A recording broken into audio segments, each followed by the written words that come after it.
Okay, well, I have a waffly thought then. Allow me Go to for get it. out this waffly thought, which is that in the realms of thinking about is childhood resume building, and then thinking about like, okay, what impact does that have on us delivering forest school sessions or this us community of forest school leaders? And I was like, there's a nugget in there, which is like that is possibly one of the things I have felt about the introduction of curriculum and like like adult led agendas into forest school. The stereotype of like we're doing Vikings this week, or the school is doing a focus on shapes. How can I do shapes at forest school? Hmm. And there's a nugget there, and I can't quite get to it in good words, but it's like that crack in the door is the thing that could then make forest school a resume building activity, and that little like fissure is one of the things where I'm like, that might be how it gets in,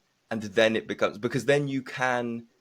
But I was thinking that like one of the things I like about being at forest school is that like it's this protective bubble as I see it, in that like because there is no expectation that it's resume building, like Emma Brooks said in that thing, that like none of it is relevant, so it doesn't matter. Like it's all beneficial, but it's not relevant. Do you know what I Mm. mean? Yeah, Forest school is beneficial but not relevant. That's the thing I'm going to go with. yeah. In that gives you a freedom to be like, cool. So that's where this kind of like freedom to join in or not join in comes from, and that's where this like kind of like whatever you bring to it or don't bring to it is kind of valuable. And the little chink in the armor, the little like crack of light that's coming in, that is like, but we're doing a topic based thing at forest school. That's where you get to then say, someone could then say, well, this is going to be useful for your GCSEs. You Mm. really should join in, because if you don't do the Vikings thing at forest school, you won't, you'll come off worse than other people who have practiced Vikings. So like, Mm. and I'm not saying that's what people say now. I'm saying that's the that's the bubble that is Yeah, being popped for me, I think. Do you know what I yeah. mean? I do know what you mean. And funnily enough, I had a similar thought in the break, and I wrote down this question about like, how do we, as practitioners or people who believe in the values of forest school, signal the benefits to other adults, either parents or schools or other staff, without adding to this like arms race of competitiveness and escalation. So if we believe that, if we're saying it's not resume building, it's not pertaining to academic success, but we do believe that free play is incredibly beneficial to children's emotional health and well-being.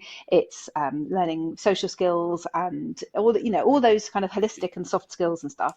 How Sure. do we how do we sort of promote that and promote those values and make sure that forest school is respected without joining in with that? Because if we do you know what I mean? Like if we then go, Yeah, oh, it's great for these soft skills, therefore your kids will be better than the kids down the road if they come to our forest school.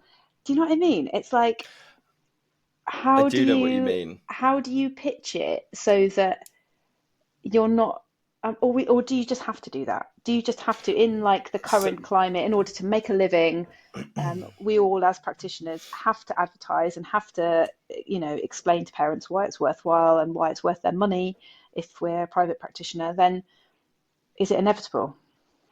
well, I think off the top of my head, my approach would my like what solution can we offer is um possibly to look at it at like a it's a resume building, and the goal of resume building is like successful work life and successful um academic applications, right? To go a need above that and go, okay, but why those things? Because you want people to have solid mental health, because you want people to have comfort, and um the ability to like have entertainment, to have beneficial relationships with other humans. Those things, I think, not Mm. exclusively, but that is possibly one of the biggest drivers for academic success and resume success is to achieve those things. And so is there a world in which you go, well, actually, if you build forest school experiences into a young person's life, then they are more big swings, right? Let's say this is a big swing, and I don't 100% believe it. You build forest school experiences into someone's life, they are guaranteed those higher level things of a more solid mental health, better relationships with people, a more like a deeper connection with nature and with relaxation and all those things, whether or not they are academically successful.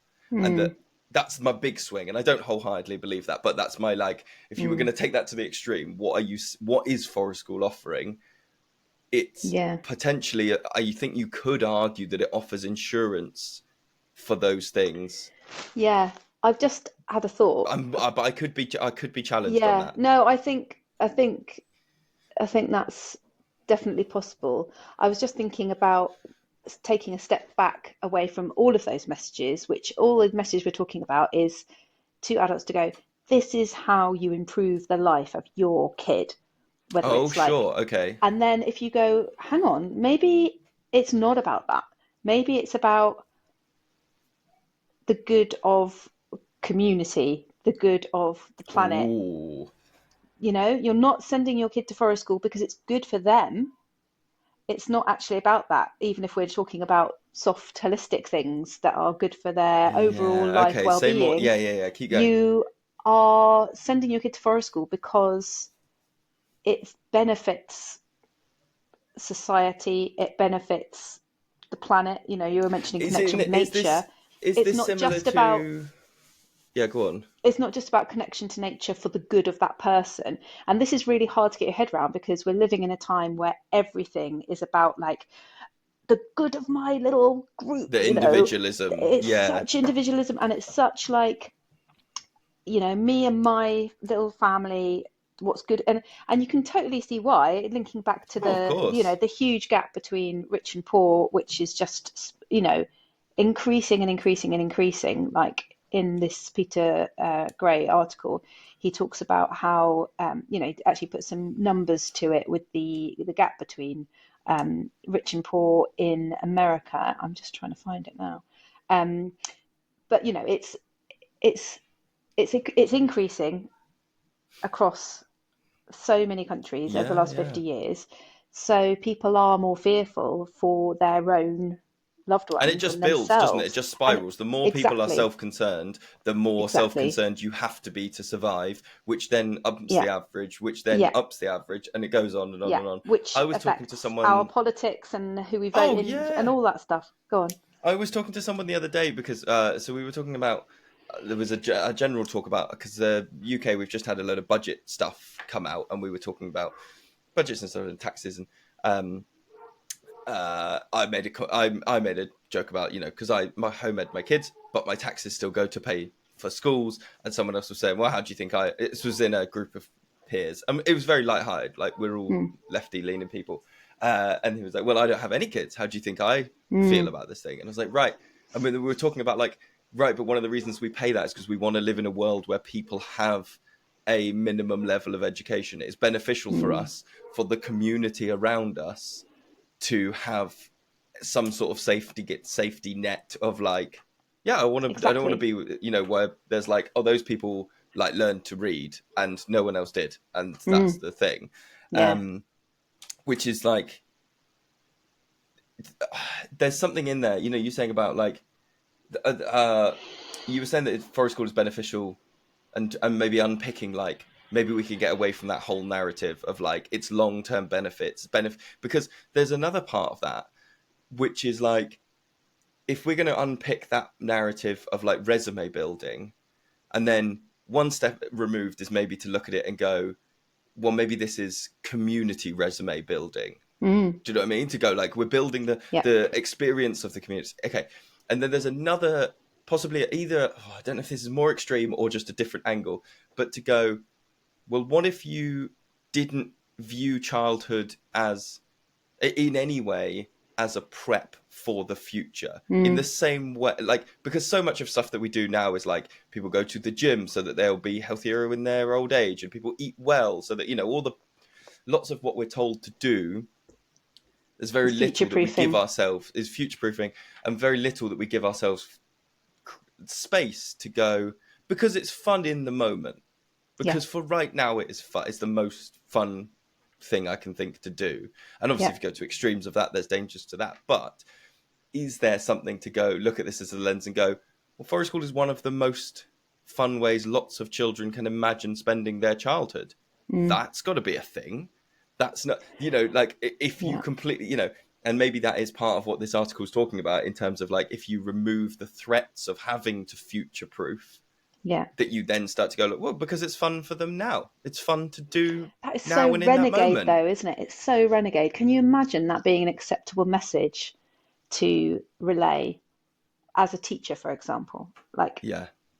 can you imagine? I mean, Well, because we're very conscious of time, I think, at the moment, and our culture is very like, you only spend your time once. How are you spending it? Once it's gone, mm, it's gone. You won't get this time back, and so that narrative and those kind of phrases feed into this, like, oh fuck, did I spend it? Did I just spend it looking at bugs? Did I just spend it? Whereas if you really look at it, so many of the advances of human civilization of the last couple of 100 years have been, we've talked people about this pissing before, that about. like pissing about. Now largely it's been like white male landowning people who had the space to piss about, but if Mm, we take that pissing about is beneficial, mm, maybe we can look at it future proofing there and go, I'm reading another book that will be I think a bit an episode about some of like Rory Brenner's works, and he's talking about luck and spontaneity and not doing things logically,